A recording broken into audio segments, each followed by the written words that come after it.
Hey guys, Brandon Whiskey River. I'm here with Josh of Wyoming Axe and Saw. So we are here in the shop right now, and we're doing a conversations with friends. So nice to see you. Yeah, good to see you too. Yeah. Welcome back to Wyoming. Frontier Days this week. Yeah, we're partying again this weekend. Frontier Days, at which happens every year. Cheyenne Frontier Days. It's kind of like a local Yeah. festival. Like 134 years this year. So it's been around for a while. And we're going to see Turnpike, Troubadours, and Red Clay Strays. Yeah, and I've never seen either of them in. I haven't either. The Turnpike was somebody that I wanted to see pre-COVID and just never had the opportunity to, and now it's coming back around. So yeah, we were stoked to see that when they announced that they were going to be playing here, and then they've been touring. I don't remember who it was. Some keyboard player from another band is touring with them, and I think they'll be there tonight. But I'm drawing a blank on who it was.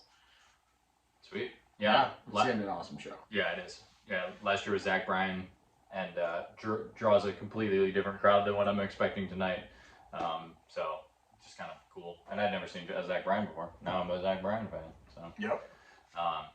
But yeah, so we're in a shop. If you're not familiar with Josh restores and files crosscut saws, two-man saws, and restores old saws. Yeah, do a lot of saws, some axes, not as many as I used to, and then leather work, of course. Leather work's a big part of the business anymore. Yeah. So I wanted to save this question for the more sitting down on camera, but like we were talking about saws and how they're manufactured back in the day. Do you have knowledge in this?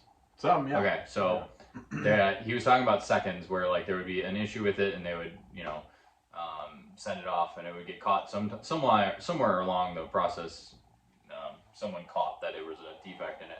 But like how many saws were being made at a factory and how much of a factory were these companies? Was it just kind of like a couple guys or was it like a big I think they were pretty big factories. I mean, like Simmons and Atkins were cranking out quite a few saws at the time, and they'd be machine stamped. So they'd like cut the spring steel blanks, and then if it was a crescent ground saw, they had like these great big grinding stones that would put that ground arc in the spine of the saw, and then they'd had stamping machines that would stamp the teeth out. Cut the teeth out, and then heat treat, and then they'd go, and they were all hand filed. So they had these big rooms of filers. They would just be hand filing all the saws before they went out, before they left the factory. So each guy had like kind of like a workstation he was sitting at filing. Yeah, I have no idea how many saws a day those filers would do, but I'm guessing there was like at least a couple of saws a day. And I feel like when they're brand new, it's probably easy to just. Yeah, and I don't know if they like did some of the filing before heat treat, and then would heat treat and then do the final touch up, but it would be way easier to do before heat treat. Definitely, yeah. And were these, we're talking about two-man saws or larger crosscut saws, stuff that you're taking in the woods like fell trees with. Is that were those made in the same factory as carpenter saws? No, I think they were making those in different factories. Okay, so that kind of is a differentiating factor. I feel as though they probably made a lot more carpenter saws back in the day than they did the big ones. And it was a different process. I think a lot of the carpenter saws were machine filed. They had the file stroke machines, and then like I know that the set, like how the teeth are forked from each other, that was all done like with a little machine that had a little trip hammer that would hammer set. And it would just move the tooth in or out? Yeah. Or out. Yeah, and then you flip the saw over and run it. It would go to another machine that would do the right hand or left hand. I mean, it was same saw steel, like plate steel. Yeah, just different process. Yeah. Cool. What is kind of like, what's your favorite part of the whole restoration of hand saws? Because, like my personal favorite of axes is always like finding the stamp, if there is any, or characteristics that come underneath rust. But like, what's the favorite part of saw filing? I used to, least favorite part was swaging the rakers. So like the little tiny chisels that clear the chip out, the cutters go by and they cut alternating sides of the chip, and then this little chisel, the raker, comes through and cleans that out. And they've got a little bit of a hook to them to grab that piece of wood and like coil it up and carry it out of the cut. So swaging those, they're straight to start with, and you hammer them over to an angle. I used to hate that because it was like really stressful. If you hit them too hard or hit them wrong, you can tweak them one direction or the other or break them off completely. But a guy in Washington State gave me some tips, and now that's my favorite part. Oh, interesting. To do the hot. I'm doing hot swaging now instead of cold swaging, and Just a torch. yeah, yep, heating them up and hot swaging. And now I really enjoy that part, and I'm getting a lot more precise. Like one pass, I can get it about to the finished height, rather than lots of passes and then like hammer it a little bit and file it a little bit and hammer a little bit more. Yeah. And some of that's just time. Practice. This saw that's getting ready to ship is number 116 of saws that I filed. So. Okay. Yeah. So you're getting close to your, the amount of hours needed to like start understanding like all of the steps and or being very good at a few of the steps. Yeah. That's cool. 116. Do you mark them on the saw? Yep. So they're all stamped. I put WAS for Wyoming Axe and Saw, and then stamp a saw number in them, and that helps for like the finished customer to keep track of their saws. Like the Forest Service, usually each district has a saw book, and they keep track of how many times the saw is used between filings, like how it's performing, so they know when they send them out to get filed again, when to send them out, and like how they had it set up to where the guys liked it. And I'm sure you've got a log of like how you set the saw up so that when it comes back, you can feel like tweak each direction if needed. Yeah, and which customer saw it is. So if I get a saw back with a random number, I can look in my book and see who saw it or if it was sold or what. Yeah, that's interesting. Are you doing anything with carpenter saws, or are you just doing the? I've done a few carpenter saws here and there, mostly just for local guys. I haven't had a lot of like online customers ask to have the carpenter saws filed. But I've done quite a few, like they're called a Wyoming saw. It's like a wood tooth on one side and a bone tooth on the other. And a lot of hunters, outfitters, guides like those. And I filed quite a few of those. Does it got like a T-handle? A T-handle, yep, and then like a taper to the saw. So I've done quite a few of those, and then I've done like new leather for them too. Okay. So I've done some of those, and then some of like the silky type Japanese arborist saws. I've done a handful of those. Are those okay to sharpen? Yeah, they're usually really hard steel, and then they've got pretty fine long teeth, and so you need a special file, a feather file, to get in and do those, and they're fairly high tolerance, so you got to be pretty precise in your filing on them. Yeah, definitely. Did you want to talk about how you're looking for saws? Yeah, I'm definitely looking to buy saws. This is a saw rack behind him on this side. On this side, and it's getting real thin. So I've sold a lot of saws lately to the Forest Service. Sold a bunch to Florida, some to Montana, Utah. So I'm getting a little thin. I bought 70 saws from. They were found in the basement of a hardware store in Pennsylvania a couple years ago. And I've been working my way through those and cleaning them up, but only about maybe a third of those saws are like really good saws that are desirable right now. And I'm getting real low on those. I maybe only have 6 left. So he's looking for saws. Yeah, I'm looking to buy saws. 1 or 70 or 100 or whatever. Just you got a saw. I'll pay a good price for saws in good shape and that are usable. Yeah, hit him up on Instagram. Send him an email. He's got a website. I'll link everything below in the comments. But he's buying saws right now, so we're on the lookout. Yeah, and then along with that, saw handles too. Vintage saw handles. Like here's this is a patented distant handle, kind of a different style. And then like these are a Simmons Royal Chinook handle.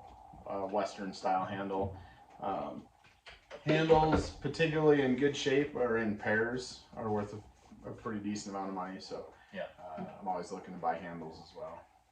Cool. Yeah. So help them out.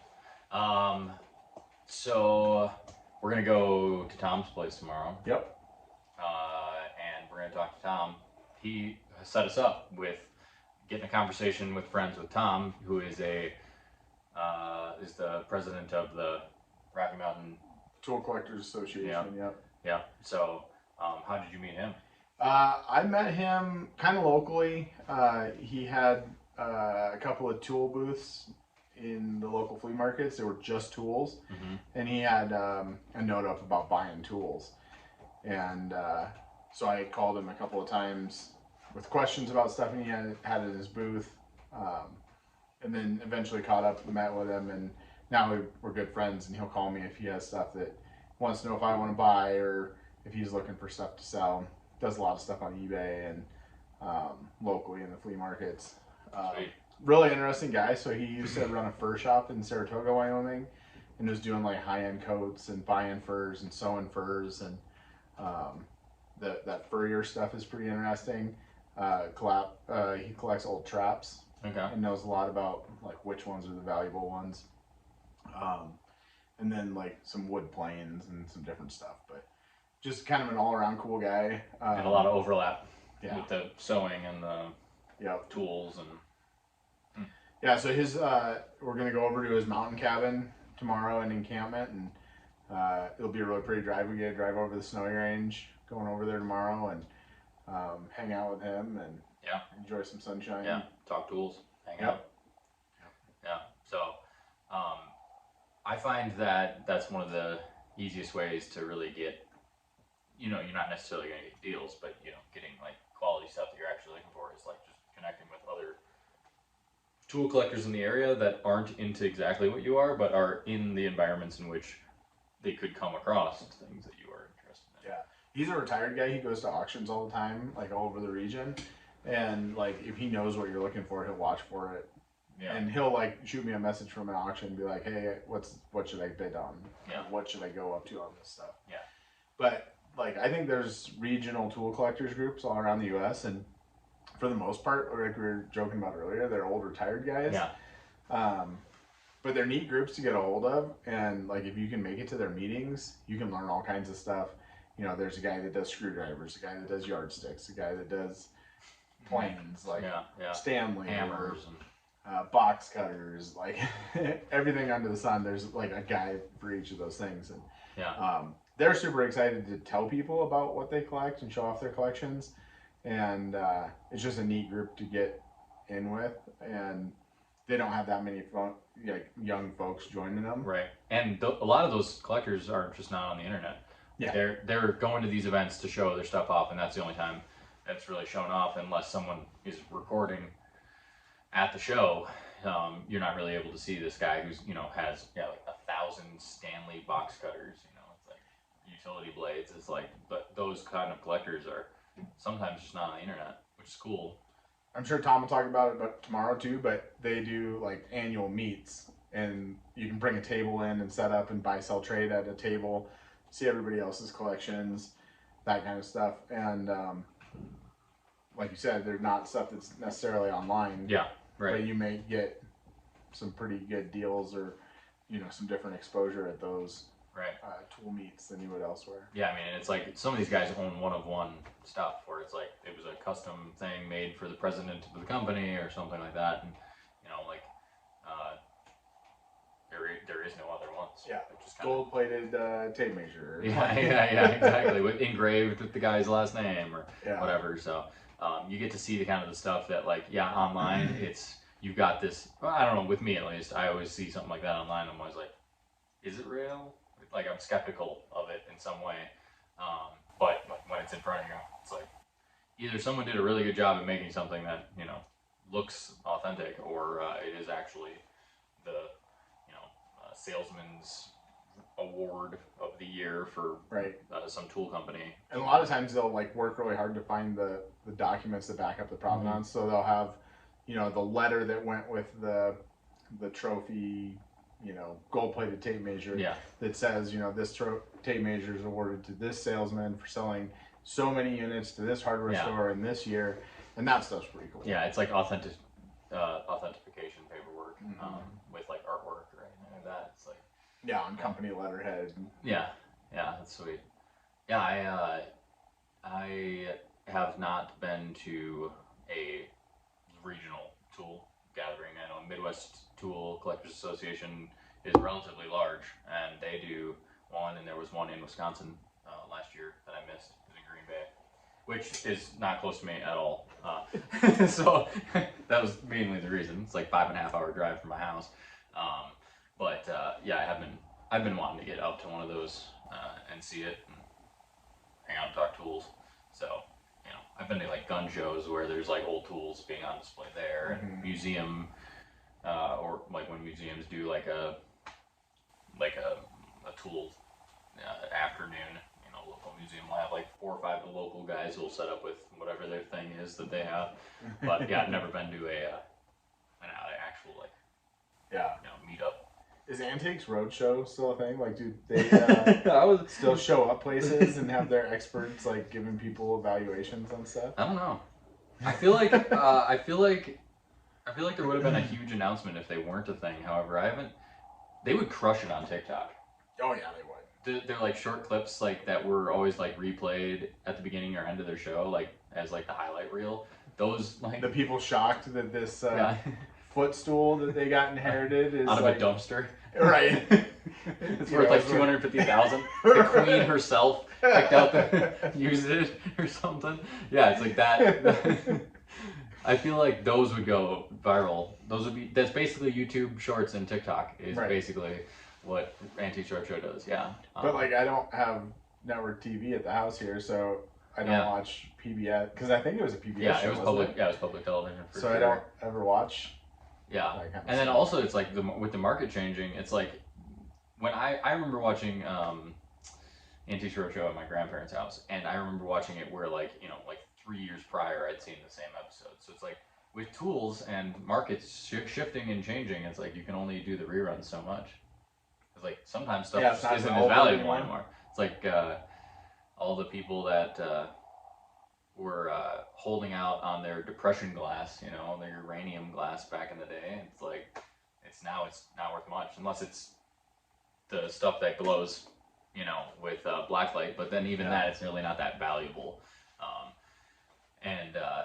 But at one point in the late 90s, early 2000s, glassware like that was just crazy hot. And you're not doing any glass. We're not doing stuff anymore? Not anymore. No, girlfriend does.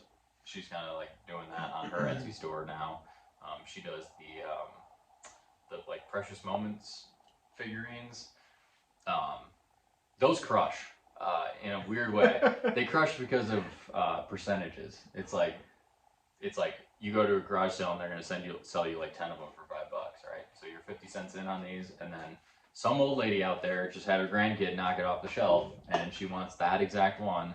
And to replace the set. Yeah, exactly, for the set. And it's like with that glassware, it was very much like, there was like every year they released a different set or a different combination of sets, and so if you lose that piece, like you gotta find it, and they'll pay $20-$30 for the little thing. And then she also paints them and like makes them into different characters with like using it as figurines. Yeah, it's like skulls, and sometimes she'll like glue stuff onto them and make them into like angels or making them into whatever. And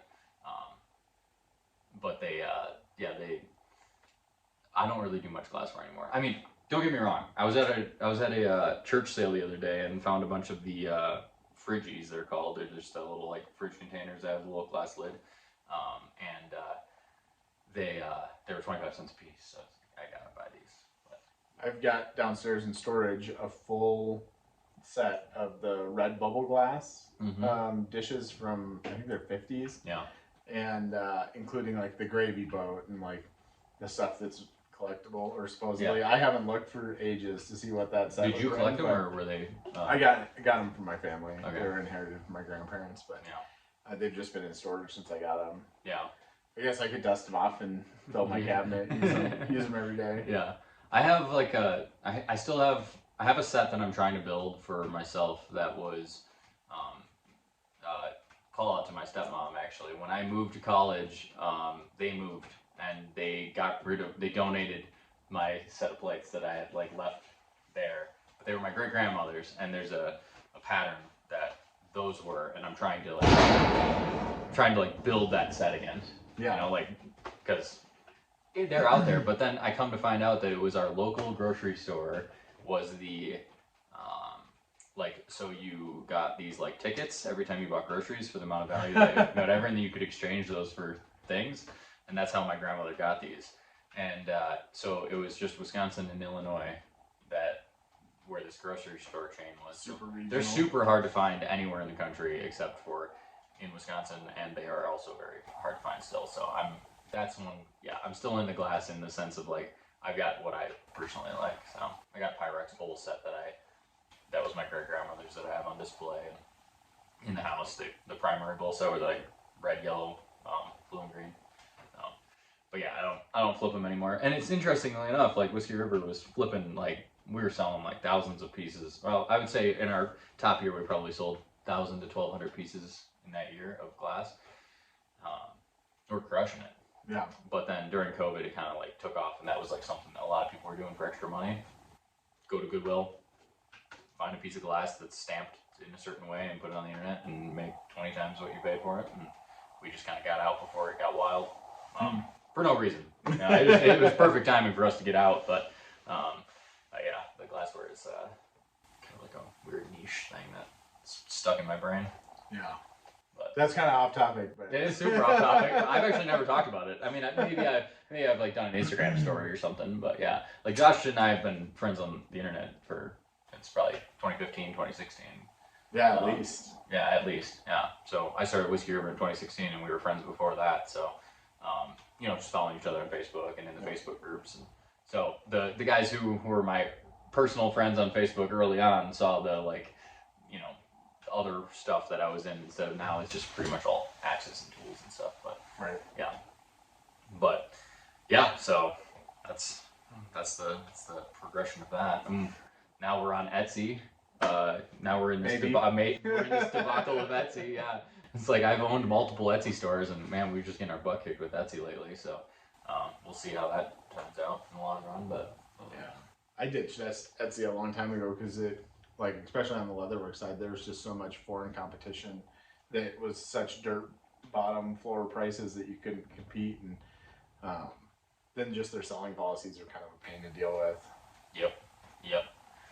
Yeah, and they've got like this, well, they claim that there's this like algorithm that feeds like, helps sellers if they perform in these certain ways, like, you know, you ship your order out within a certain amount of days, and that it arrives within a certain amount of days, and the review happens within a certain amount, like all of that is triggers you to, you know, like promote higher in their search ranking. Yeah, exactly. Especially, in Etsy's search. And so with the foreign guys, they're mass producing just like, you know, it's basically like napkins riveted together for a leather sheath. It's like they've got a warehouse full of them and people cranking them out, and they're able to just ship it next day FedEx, and like in 2 days it arrives from China to America, and they're gonna beat you every day on price. Yeah. Well, and as I think we talked about last year, like my leather work that I do, I rarely have anything on stock. The only thing I really keep in stock is the race axe sheaths. Everything else is made to order. Yeah. And so Etsy's not a platform for made to order stuff, really. No, I did the horseshoe names with the made to order thing, but you know, like people just really, the customer side really struggled with understanding like how to do that, right? It's like it's this much per letter, but like you can order just one letter. So we would get these, it'd be once or twice a week we'd get an order for one letter, and then when they typed in what they wanted, it would be like, you know, Frederick is the horse's name. It's like, dude, you only paid for one letter, you know. But they're like, oh, I thought the whole thing was that much. And it's like that a lot of with Etsy bringing in the foreign competitors that are like rock bottom pricing, where you're buying like a screen printed shirt for like $8, like it trained the customers to see like, oh, everything on Etsy that's handmade is kind of expensive. except for these, these foreign makers. So yeah, I can't imagine trying to make custom leather. The Temu of like. Honestly, and they're I don't know if I told you this or not, but their new tagline, because they're rebranding Etsy to be more supportive to sellers, which is ironic because they just deleted my store and I had to fight. And you couldn't talk to anybody. Yeah, and I couldn't talk to anyone, and it was just bots. Yeah, but they're rebranding their whole like platform from a seller standpoint. And they're using the hashtag Make Commerce Human. Or keep commerce human, and it's like, you guys, very ironic. Very ironic. You're very much not doing that. You can't get a hold of anyone there. I'm not even asking to talk to people on the phone. Like, I'm past the idea of like getting a hold of anybody. Maybe my credit card company, my bank, yeah. But like, I'm just trying to get them on email, and also they have a portal to talk to. So like, you would think that the portal you would be after 6 or 7 cartwheeled circles in conversation, you would get an actual person, and it just hasn't happened. We got a person on Instagram in DMs when we did a shout out, or when we put them on blast, and that seems to be working. But yeah, it's just like Etsy's like definitely not making commerce human, or bringing human back into commerce, whatever their tagline is. And yeah, I mean, we saw that with eBay. eBay got heavy on that when they were trying to compete with Amazon, but now that eBay's trying to, put themselves in the forefront of just as a marketplace in general, for being basically a distributor. There's certain eBay products that you can ship them all of your stuff, and they will ship it for you. Shoes, like collectible shoes, sneakers and stuff, they will send you can send all of your shoes to them, they will certify them, and then they're eBay certified, and then they handle the shipping, and they handle it's a guarantee that there is no return based on it being counterfeit then. So you don't have to deal with like anything if the customer does say like, hey, this is I think that these sneakers are counterfeit. eBay's like, nope, we certified them. You can't get a refund. So they don't even talk to you as a seller. So I just learned about that the other day. Kind of cool. They do it with a bunch of other stuff that it's like baseball cards. Yeah, maybe they do baseball cards. I think they do purses and handbags and stuff that are like that. Yeah, but Etsy's not doing any of that. Etsy's literally just like, who wants to sell stuff on our platform? We're gonna do it. You want fidget spinners? You want 12,000 fidget spinners? We'll sell them. We'll get you hooked up, dude.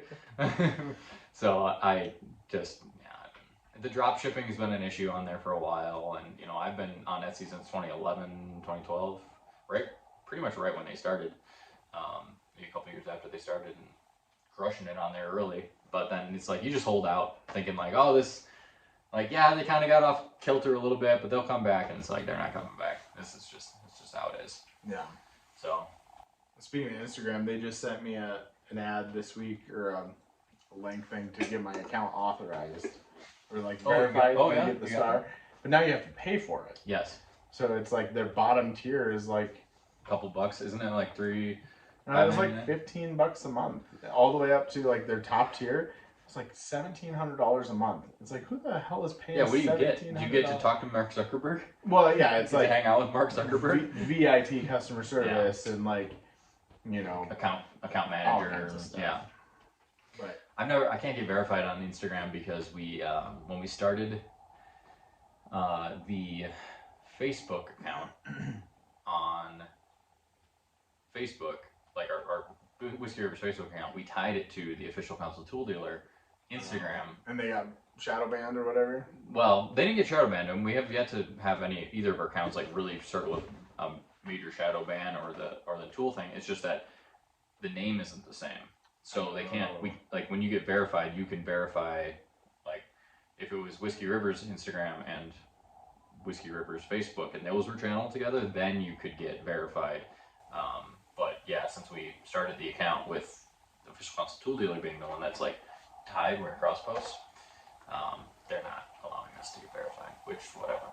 The blue check mark. Like, at this point, Instagram for me is just to repost TikToks on, and it has a better story feature and a better direct message feature than still not great in direct message, but it's a better direct message feature than TikTok is.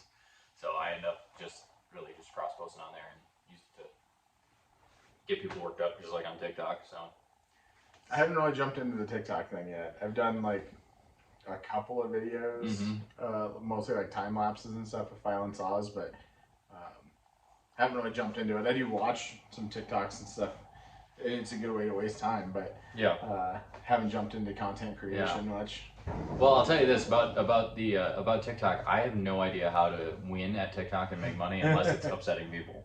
Like that's the only way I know how to make money on TikTok. I know there's people out there that are like educational pages or they're brands that do whatever, but you still read their comments and they're still upsetting people. So maybe it's the same, but like I feel like all of my TikTok content is built around being like, let's do it this way, so that way somebody gets upset and then they argue with other people in the comment section and then it takes off and you make money. Yeah. So I've got a friend that does schooly content and like travel content, and I think she, not very consistently, but does make some money on TikTok. Yeah, it's interesting because there's a pile of money to be made. You know, a lot of people are like, oh my gosh, I can't believe, I don't know how these kids aren't working these days, or, you know, whatever boomer narrative that's being shot out there. But it's like, you know, honestly, you could like our photographer's, I guess, sister-in-law builds puzzles on TikTok, crushes it.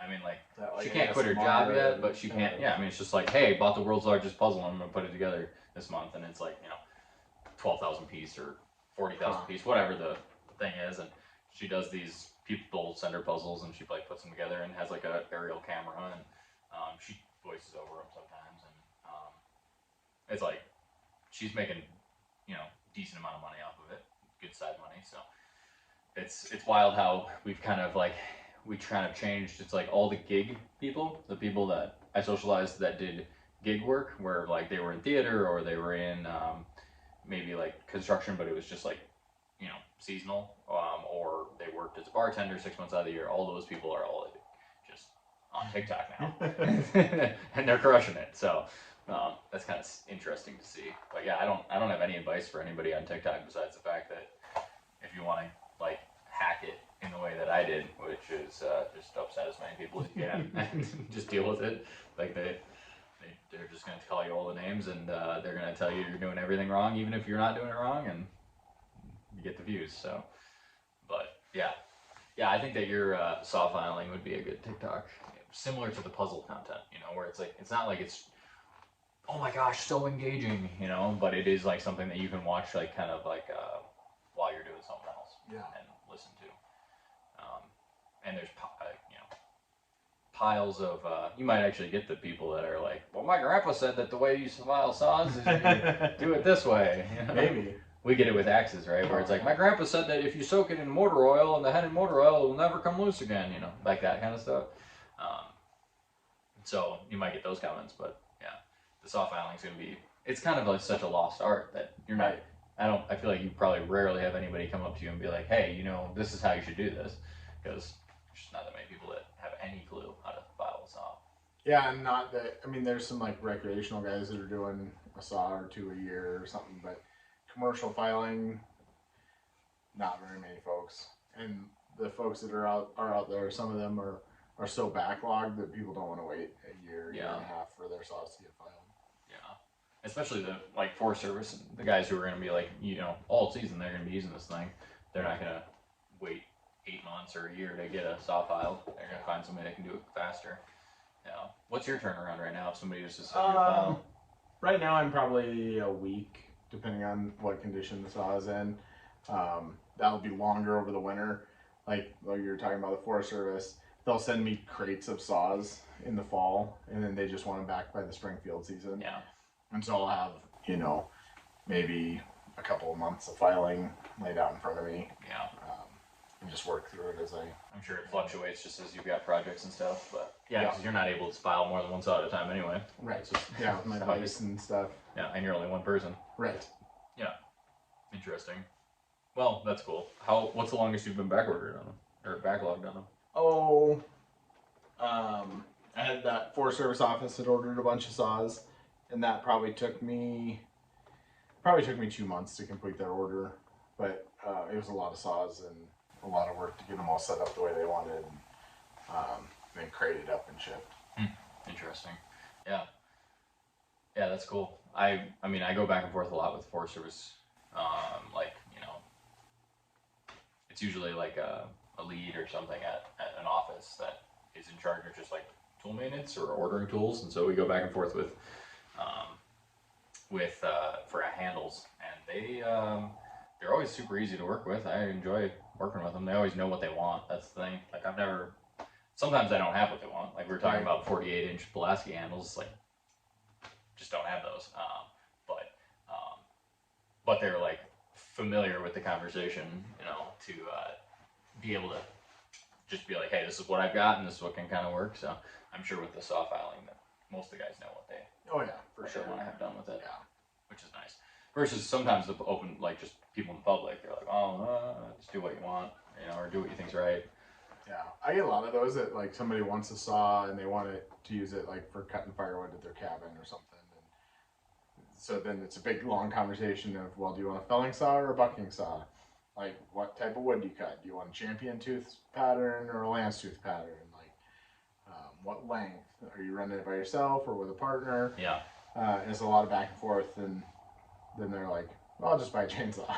Yeah, exactly. And the Forest Service is like, this saw with this number on it is what we use for this task. Right. And we use it this many months a year, and it's like, yeah, you want 8,000 set, 12,000 strikers. Yeah. They know what they like, or they know what the guy who runs that saw most likes, and yeah. So I really like dealing with them from a handle standpoint, at least. And they never stiff you on payment.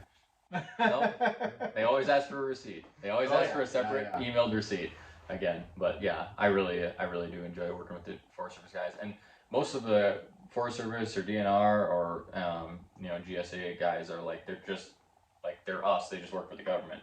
It's like not like they're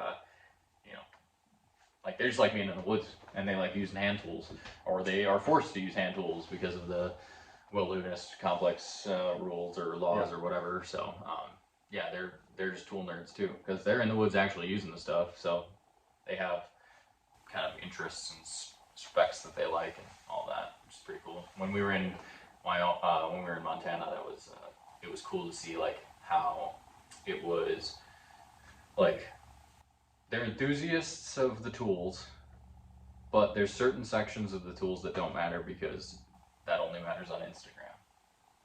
Like it's got a chip in the bottom of the palm swell. Doesn't matter. Yeah, it's gonna go on a horseback. And and get banged against trees and hit against rocks. They're gonna stick it under, like, cache it out in the woods between hitches and leave their tool hiding out in the woods, so they don't have to pack shit in and out every trip. Yeah, exactly. So you've got this like where I don't know, it's like an authentic, less. I don't know, it's like the users versus what's hanging on the wall. Yeah, exactly. And none of their stuff is hanging on the wall. No. You go into the ranger station and they're just like the one that we were in there. We're in their supply room and there's just literally a pile of axes. There's no rack. Like they all have leather on them, but like it's just haphazardly just thrown on the top. Yeah. I'm like, which one do you guys use? And they're like, oh, we just usually use the ones that are on the top because those are the ones we like the most, and those are the ones we usually take out. And the leather's been patched and the canvas has been patched. Yeah, the ones with serious like backcountry saw programs like Trailkers and stuff, they'll have a saw cache like this. Building. Yeah, they'll have a rack with their saws in it, and they'll have usually some sort of label, like we were talking earlier, a logbook.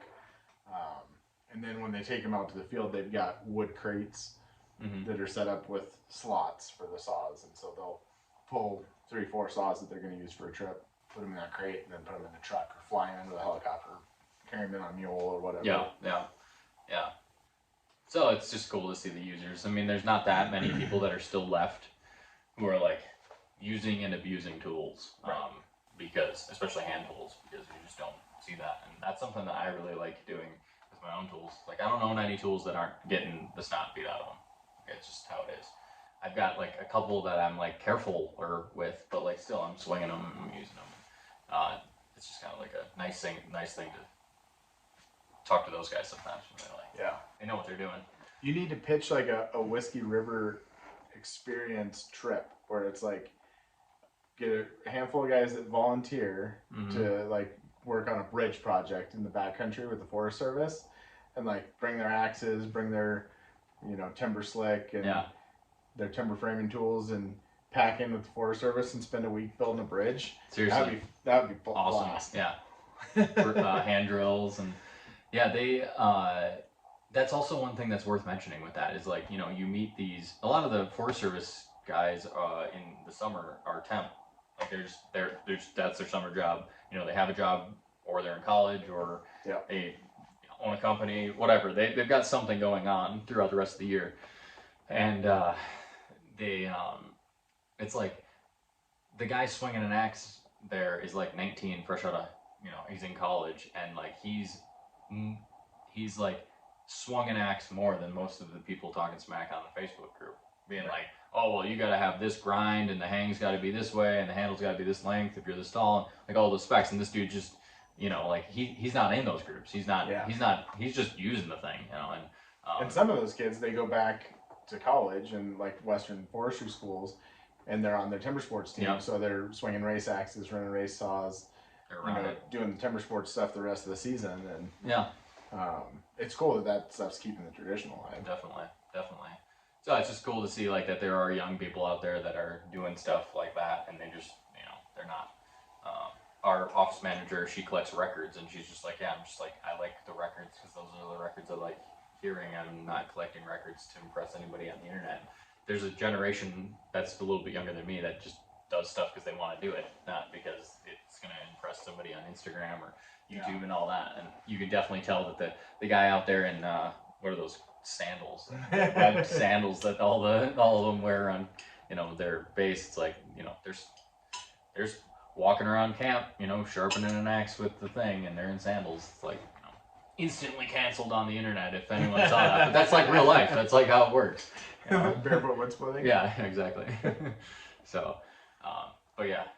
So you worked in the Forest Service for a while. Yep. Yeah, I worked for the Forest Service both on the Black Hills in South Dakota and then in Montana.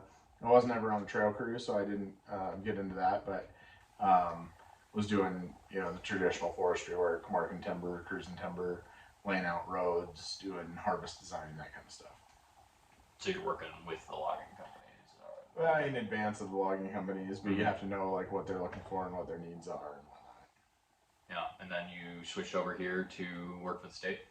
Yep. Wyoming? Yep. So I worked more on the administrative side in state government for our state forestry agency, doing timber sales, contracting, procurement, running all of our field offices, that kind of thing. Did that for about 10 years. And now you're a fireman in a fire station. Yep. So I've been now almost 3 years, starting my third year, I guess, full-time division chief with the fire department, and small fire department, so I still get to do actual fireman stuff and using tools a little differently, carrying axe and Halligan in my truck. And small fire department, but big land. Yeah, 250 square miles. Yeah, 250 square miles. Yeah, it's a county fire department. Yep, 7 stations. We've got like 15 paid folks that are full-time career. We've got full-time mechanic. We've got about 100 volunteers, which is really good anymore to have that many volunteer firefighters. Combination department, and then we've got 7 stations, about 60 apparatus. Yeah, a lot of land mass to cover, and a lot of just no man land to cover out here, where it's just pretty far from any town. And if something happens, it's like there's no like local fire department just up the road. It's not every 5 miles like in a city. Yeah, exactly. So county fire departments aren't a thing around me. Yeah, there are no county fire departments, just municipality, and you've got the rural departments that are for small townships or villages or collection of homes in an area, I guess, unincorporated thing. But yeah, it's kind of interesting to see that you guys have a county fire district. Yeah, there's like 7 county fire departments in the county. We're just the biggest of those districts. Because of Cheyenne? Anything? Well, just like on the eastern part of the county, those fire departments are more tied to the little towns, like the little ag towns, and so I don't see those departments really ever consolidating, because like having a fire department in your little town is like such a big part of the town's identity, and they just don't want to give that up. Yeah. Where like our department we're all suburb of Cheyenne. Like, Okay. it's the commuter area. And so we're not tied to a little farming community. Yeah, you're tied to the interstate. Yeah, we're tied to the interstate Yeah, for the sure. interstate's like keeping you there. Yeah. Yeah, that makes sense. So yeah, you're doing anything from grass fires to accidents on the interstate to municipal or home structure fires. Yep. all that. Medical, we're like running 68, 70% medical calls a month. We don't run an ambulance service. There's a separate private ambulance in town, but we run to every medical call in our district and help the ambulance crew out. We've got a couple of paramedics and we've got some advanced care EMTs, and so we can do a lot for patients while we're waiting for the ambulance or getting the landing zone set up for the helicopter. We use Lifeline a lot out here. Yeah, especially with the crazy distance between things and towns that have hospitals and such. Yeah, and the hospital in Cheyenne's a decent hospital, but it's not, a level 1 trauma center. So if we use the helicopter, they'll fly them straight to Loveland, Colorado, to Medical Center in the Rockies, which is like primo top tier level 1 trauma center. Yeah, which is an hour drive from here. Yeah, 45 minutes, an hour. Yeah. But it's like a 7 to 15-minute flight. Yeah, it's crazy. We saw a helicopter last night flying, and it was like crazy how fast those go. We saw it kind of in his back, off his back porch, just flying through the little canyons here, and yeah, it was. I mean, I see them in where I'm at. Well, I don't actually see them where I'm at now, but back where I was, back home, they were always flying into our town to land at the hospital to either pick someone up and take them to Madison or car crash to that hospital. So they're always slowing down because they're like coming into land. So out here in wide open country, it was like, man, that thing's cooking going past. So yeah, that's crazy that you guys, it's just kind of a need out here that most people really don't think about, but they need helicopters. There's a lot of helicopters here. The Air Force Base is here. So I've been seeing helicopters all week, or the whole day. I guess I've been here. Yeah, been a bunch of random helicopters. I point up at him, and he tells me what kind of helicopter it is. So. And where it's going, where it's doing. Yeah, where it's going from.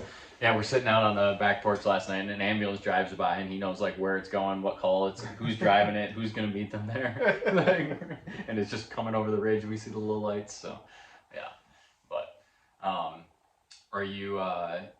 What's kind of like what are you working on right now? What's kind of the vibe for Wyoming Accidents are right now? Been doing a fair bit of leather work. I'm getting a little bit more fire department business now that I'm doing, more fire stuff. So I'm doing a lot of radio straps, belts, that kind of stuff, and still doing. I got an order yesterday for a dog collar. So a little bit of everything. Really focusing on the custom leather work. Still do a lot of those full leather timber fallers rigs. Oh yeah. Yeah. The wedge pouch and axe pouch and belt and suspenders and all that stuff. And those are fun to make. I've sent those all over. I sent one to Japan this year that the customer was super stoked to get. Sweet. Those are fun to do. So you're leaning into the leather. Yeah, I mean, I'll do axes and like restorations and stuff as people approach me about them, but the axe business is probably a little saturated, it seems like. And yeah, so I'll still do them, and then of course crosscuts. Anytime I can do saws. That's the one you're leaning towards. Yep.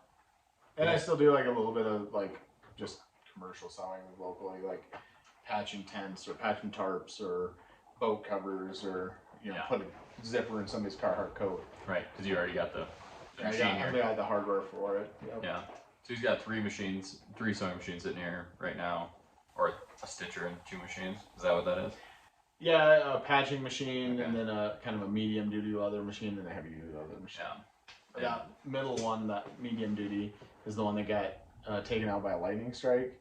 And I've got a new computer and a new motor controller for it that I got to put on one of these days. Yeah, his neighbor's house got struck by lightning, and then it took out the VFD on that. Is that VFD? Yeah.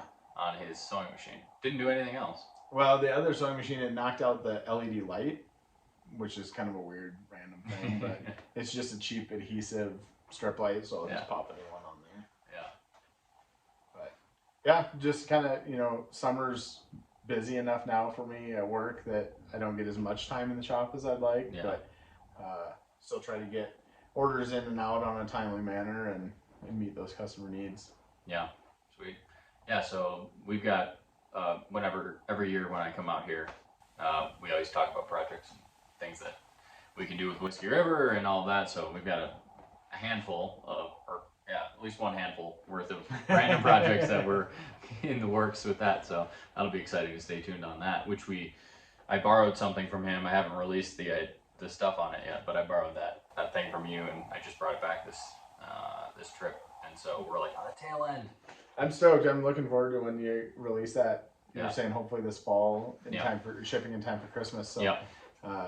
definitely subscribe to the newsletter because you're Yeah. gonna want to see what's coming. Yeah, it's gonna be sweet. We're on like V2 right now, and I'm thinking that V3 of this prototype should be like right what we need to have happen. I ended up driving to the manufacturer's location last week, end of last week, and going there and like getting the fine details done instead of just shipping back and forth. And yeah, so that'll be happening, and we got this other apparatus that Josh kind of is coming up with on his own that we're trying to figure out if we want to put into production and figure out if we can sell them and all that. So lots of cool stuff coming out of this area. We're gonna hopefully have him involved in more projects for auctions and special stuff over the next year.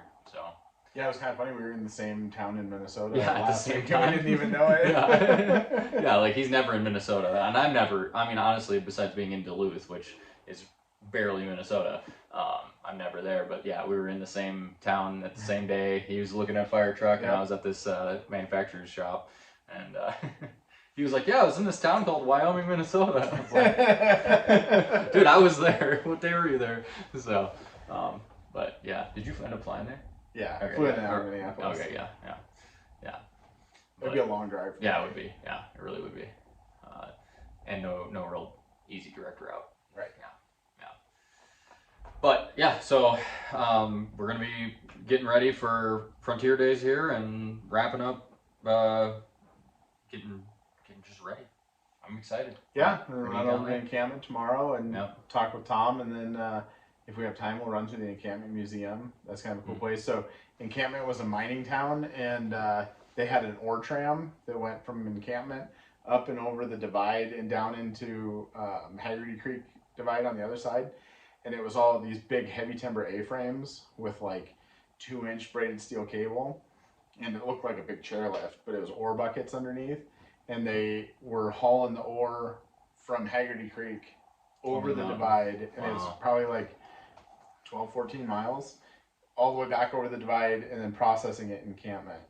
Wow. And so there's like remnants of the tramway still in places, and they've got a museum kind of dedicated to the history of the mining in the area. And then with that was all the forestry and logging, procuring all the timber for those projects. And it'll be cool to go through the museum and look for saws and axes. Yeah, definitely. Yeah, the hand tools that we're into. Yeah. That's crazy that they were like, this is going to be more efficient than having a train going back and forth. Well, it's too steep, too rough to train for a train, but yeah. Just a chairlift. I mean, it was just a cable that just ran. Yeah, big loop continuously. pretty much. And then I don't know what, I think it was a steam engine that was powering it on the one side. That's wild. I'm excited to see that. Yeah. Yeah, we don't have, like, out here, it's just like there's just different, the ways they do stuff is kind of just different. Like in Wisconsin, they just like felled the trees into the waterway because there's so much water. It's like, and then they float it wherever they need to go, or they use the pond or lake as a storage yard, and they pull the train right up next to it and load logs onto it. And yeah. So out here, it's like a little bit different. He was just saying that like the local mill, like some of the local mills that are hauling timber's being sold to out west. It's like far. Yeah, Colorado's like some of that's 7-8 hours one way from where they're harvesting to the mills because there's just not that many mills anymore. Yeah. One of the other places we may try to stop tomorrow on the way to encampment is the Ames Monument. So like Ames Shovel Company. Yeah. Or tool. Yeah. So there's a monument built to the Ames brothers right along the railroad tracks. Oh, sweet. We're definitely going to stop and see that. Yeah, it's kind of cool. I mean, the Ames tools, big correlation with axes and the shovel manufacturing and all the other and just our tools. country in general. Right. Like he was legislator. Yeah. who wasn't taken seriously because he was a shovel man. And there's like all these stories about like the corruption of the Ames family and Yeah, bid yeah. rigging and all kinds of Yeah, shit. yeah. So there's that. So yeah, he may have influenced the country in multiple different directions, but there was some sort of influence being had there. Yeah, I'm still working on that wooden shovel handle. We had the dumbest mess up on it. I wanted to do them out of ash because most of them were ash. Ash is hard to find Right. in like good enough shape to like mill, and so I'd gotten some ash, some kiln dried ash off of a place. It's 8-quarter and perfect for this, and we had them all CNC'd and we got all the programming done and everything, and then we went to steam bend them, and apparently you can't steam bend kiln dried ash. Yeah, it doesn't rehydrate. You gotta bend it when it's still green. Yeah. Oh no, you can bend it when it's you can take air dried ash and bend it. Just not if it's kiln dried. Yeah. So it closes the cell pores. Yeah, and you can't rehydrate it just to bend it because like just the end of the handle's being just canted at a little bit, and you can put that end of that handle in a tube of steam and get it to rehydrate enough to bend it. But the kiln dried stuff just explodes. So we bought some logs, some ash logs, and then had them milled, and then now we're waiting because that's all you can do. So I mean, it was like I was really struggling to find air dried ash. Everyone that I talked to was just laughing at me. They're like, "Dude, we don't air dry anything anymore. And if it is air dried, it's just accidentally air dried. It's sitting in the yard waiting to be stuck in a kiln and brought to the moisture percentage that needs to be shipped off." So, but yeah, if you say ash when ordering lumber and you say air dried, both of those are triggering to anybody who's on the phone with you. So, but yeah, I might switch over to hickory. We might do hickory. Hickory is able to be bent, and since it's not a really crazy bend, but we'll see. The shovel, which is Ames, it's basically a replica of what Ames shovel handles were. Hopefully, we'll be having something like that in the next. We got 8 more months of drying, so. I don't know. You can go to Ames Monument and like have your grand unveiling. Yeah, that'd be funny. Yeah, be like Frontier Days next year. Yeah, Frontier Days next year. Yeah, exactly. So, and I don't know much about steam bending. We're working with a steam bending company that does like they like restore carriages and buggies and stagecoach stuff. All that. And I trusted them, or I didn't really trust them on the fact they were like, you can't steam bend, air dry, or kiln dry. And then they all broke. So I was like, sorry about that. Should have trusted your expertise. But, yeah. So, all right. Well, let's kick it. Yeah, absolutely. Do you have you want to share where people can find you, where they can hit you up for saw and all of that stuff? Yeah, WyomingAxeandSaw.com, Instagram WyomingAxeandSaw, Facebook, of course, same thing. Like Brandon said, he's going to link to those in the comments here. And reach out through any of those platforms. If you've got saws for sale or you have a saw at home you want filed, custom leatherwork, any of that stuff, just reach out. Yeah, definitely. All right. Awesome. Awesome. Thanks, Brandon. Excited. Yeah. Let's go get to the concert. Yeah, let's do it.